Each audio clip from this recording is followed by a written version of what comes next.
In today's video, I'm going to break down 8 common lighting mistakes that every beginner makes, and also some of us more experienced people. In fact, it's hard to get away from these mistakes, but over time, you'll make less of them. The first one is having the main light too low. And what ends up happening is that the shadow from your subject's nose ends up going straight across or slightly up. And then you end up with some lighting here under their nose, and it just doesn't look very flattering at all. Number 2 is having that main light too high, and then what ends up happening is that your subject doesn't end up with a catch light, and a catch light is simply a reflection of that main light in their eye, and when it's too far up there, that light sort of comes off their eye and the reflection goes down to the ground and it doesn't come back in the camera. So you want to make sure that when you're positioning your main light that you just move it up and down until you see that catch light. And if you see it go away because you've gone up too high, then just come down a little bit.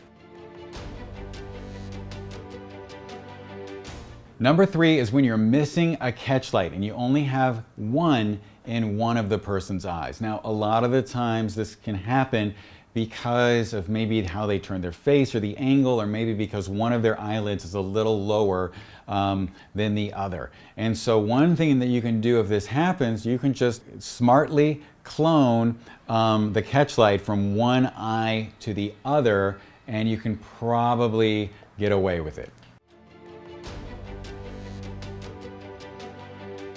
Number 4 is having too small catch lights. This can be very distracting, just having these 2 little pinpoints of light. It's okay if you've got 2 catch lights and one of them is gigantic and the other one is smaller. This happens a lot of the time when you're using a small main light and a large fill light.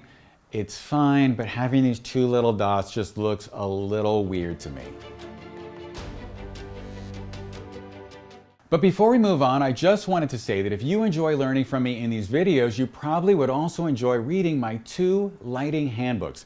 Volume 2, which just came out, has 23 different one light setups, and Volume 1 breaks down 20 different multiple light setups. In each of these digital downloads, you'll find behind the scenes photos, diagrams, and the final images, as well as a full breakdown of how I got the images.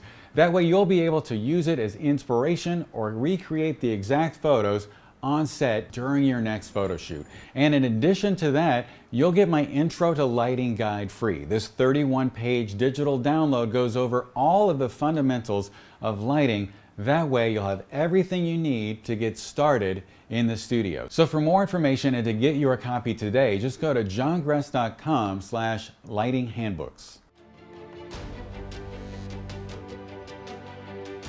Number 5 is having the hair light too bright. It used to be said when I was starting out with lighting about 20 years ago that you want the hair light on a dark-haired person to be about 2 stops brighter than the light on their face.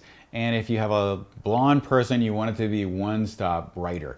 The problem is that it just looks so blasted on and so obvious and so dated. So if a lot of the times now I've got my hair light about 2 stops down from my main light, and that way I'm just creating a little bit of separation. It's more on trend for today, and I'm not blasting them out from behind. Number 6 is having a kicker that's too bright. Just like the hair light, you want your kickers or edge lights. I don't have one right now, but if I did, it would be on this side.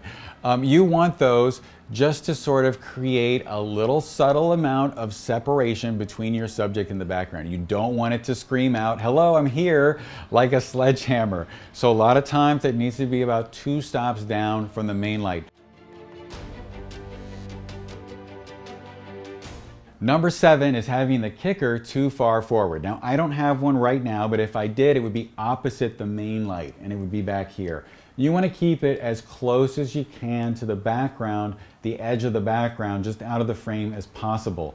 That way, the angle of incidence is very steep. If you bring it around to the side more, and it's coming sort of at them from like a 30 or 45 degree angle, what's going to happen is you're going to end up lighting the side of their nose. And I find this to be extremely distracting.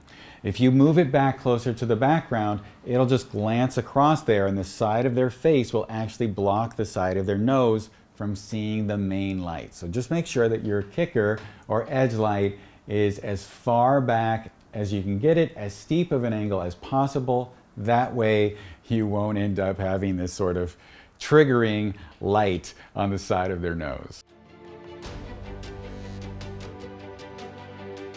So the eighth and final mistake that I'm going to share with you today is having no shadow detail. It's very common for new photographers to end up using one light and then their shadows in some circumstances, like when the subject's next to a dark wall or dark furniture, as in this example, end up having no light in them. And that's because that main light isn't bouncing around the room very much and filling in those shadows. So this is an instance where having a second light or a V-flat or a reflector, just having something that would just sort of pump a little bit more light into those shadows would provide more detail and a more pleasing, interesting image. So if you noticed that the hairstyles and the clothing looked a little dated in the images I showed you today, it wasn't because they were all from vintage photo shoots. I actually shot these pictures from 2008 to about 2010. So I started off with lighting in 1999. And between 99 and 2008, I didn't practice very much. I just sort of shot whenever somebody hired me.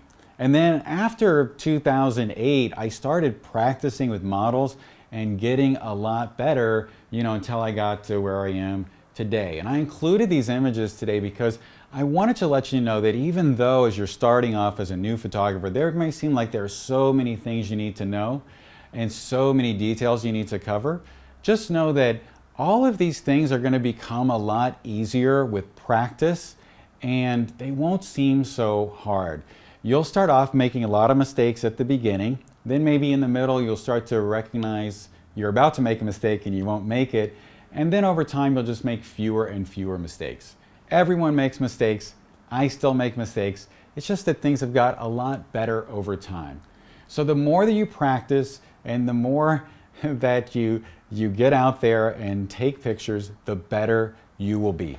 So thank you so much for watching. Stay safe, have a great day, and I'll talk to you soon.